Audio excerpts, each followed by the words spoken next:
Bonjour à toutes et tous, donc un exercice intéressant sur les matrices de passage car nous n'allons pas travailler sur R puissance n mais sur R2 de x qui désigne l'ensemble des polynômes de degré inférieur ou égal à 2. Nous allons établir la matrice associée à une application linéaire définie par f de p égale p' plus p. D'abord, il faudra montrer qu'elle est linéaire, que c'est un endomorphisme. Et nous allons ensuite définir une nouvelle famille constituant une base et donner la matrice de l'application linéaire dans cette nouvelle base. Alors c'est parti, on rappelle que E égale R2 de x désigne l'ensemble des polynômes d'indéterminé x de degré inférieur ou égal à 2. Attention, ce ne sont pas les polynômes de degré 2, c'est une erreur qui est assez fréquente. Deuxième erreur assez fréquente, cet espace vectoriel qui est un R espace vectoriel est de dimension 3 et non pas de dimension 2. On le munit généralement de la base 1x, x2 et on va noter pour la suite de l'exercice degré de p comme ceci pour désigner le degré du polynôme p. Alors à titre informatif, le degré du polynôme nul est moins l'infini par convention, même si on ne va pas l'utiliser ici. On va considérer f l'application définie sur E par f de p égale p'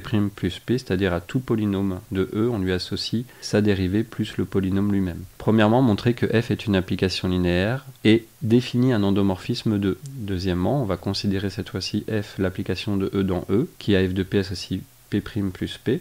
On va demander la matrice de f dans la base canonique. On va introduire une nouvelle famille B2 constituée de 3 polynômes et on va vous demander de montrer que B2 est une base de E. Et enfin, on va demander la matrice de f dans B2. Voici la correction. Alors, pour montrer que f est linéaire et définit un endomorphisme de E, la première chose qu'il faut faire, c'est montrer que f de p est bien un élément de E. Ça, c'est juste pour dire que j'arrive dans E. Donc effectivement, si vous dérivez un polynôme de degré inférieur ou égal à 2, vous trouvez un polynôme de degré inférieur ou égal à 1. Et quand vous faites p' plus p, cela vous donne bien un polynôme de degré inférieur ou égal à 2. Et on a même, pour être plus précis, que le degré de f de p est égal au degré de p, f de p étant bien un polynôme puisque la somme de deux polynômes est un polynôme. Ensuite, pour montrer que l'application est linéaire, donc ça c'est quelque chose d'assez fréquent, donc vous prenez deux polynômes, vous prenez un élément du corps des scalaires, qui est ici un nombre réel, et vous montrez que f de mu p1 plus p2 est égal à mu f de p1 plus f de p2. Donc ça c'est un petit jeu d'écriture, et cela découle immédiatement du fait que la dérivation elle-même est linéaire. Donc je vous laisse le lire.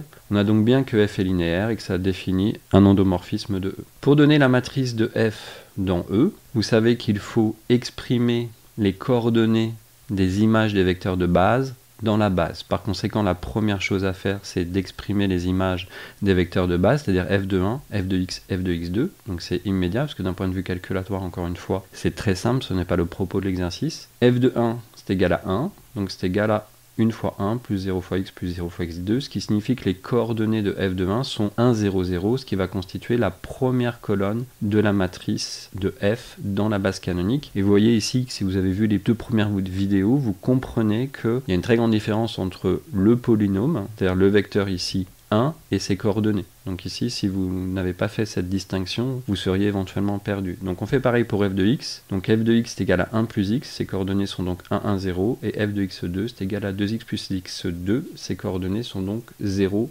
2, 1. Ce qui vous donne respectivement la deuxième colonne de la matrice et la troisième colonne de la matrice. On trouve donc cette matrice ici. Alors, même si on ne le demande pas ici, il est intéressant d'observer que la matrice est inversible, ce qui signifie entre autres que f est un automorphisme, et donc on pourrait déterminer son endomorphisme réciproque. Alors pour dire qu'elle est inversible, il suffit de dire que c'est une matrice triangulaire supérieure ici, dont tous les éléments diagonaux sont non nuls. Par conséquent, son rang est maximal, ici il est égal à 3, et cette matrice est inversible. Deuxième remarque qui n'a pas son utilité ici, mais c'est toujours bien d'observer ce genre de choses. M1 est égal à l'identité plus n, et n est une matrice nilpotente d'ordre 3, donc ça peut être utile par exemple si on souhaite calculer les puissances de M1. Alors regardons la famille B2. Pour montrer que c'est une base, il suffit de montrer que déjà tous les éléments de la famille sont dans E, c'est-à-dire que B2 est inclus dans E, ça c'est très important, que le cardinal est égal à la dimension et que la famille est libre. Donc j'ai dit que les deux premiers points étaient immédiats, on a bien des polynômes de degré inférieur égal à 2 d'un déterminé x, et le cardinal est égal à 3, est égal à la dimension de E, donc il suffit de montrer que la famille est libre. Alors dans ce contexte, vous pouvez dire qu'on a une famille de 3 polynômes de degré 2 à 2 distincts, par conséquent c'est une famille libre. Sinon, vous prenez les deux premiers, 2, 2 plus 3x évidemment ne sont pas proportionnels, et x plus 2x2 ne peut pas s'écrire comme une combinaison linéaire des deux premiers, puisque sinon vous auriez un polynôme de degré 1 égal à un polynôme de degré 2, d'où une contradiction. On a donc une famille libre de 3 vecteurs de E, c'est donc une base de E. Enfin, pour écrire la matrice de passage de C à B2, vous devez exprimer les vecteurs de B2 dans C. Donc là, c'est immédiat. Donc regardons le premier vecteur de B2, c'est 2. Donc c'est 2 fois 1 plus 0 fois x plus 0 fois x2. Par conséquent, ces coordonnées sont 2, 0, 0, ce qui constitue la première colonne ici. Ensuite, la deuxième colonne, ça va être 2, 3, 0. C'est les coordonnées de ce vecteur dans la base 1, x, x2. Donc 2, 3, 0. Et enfin, 0, 1, 2, puisque les coordonnées de x plus 2x2 dans la base 1x, x2 sont 0, 1, 2, ce qui constitue la troisième colonne. Il est immédiat ici de voir que P est inversible, pour la même remarque que tout à l'heure, c'est-à-dire c'est une matrice triangulaire supérieure dont tous les coefficients diagonaux sont non nuls.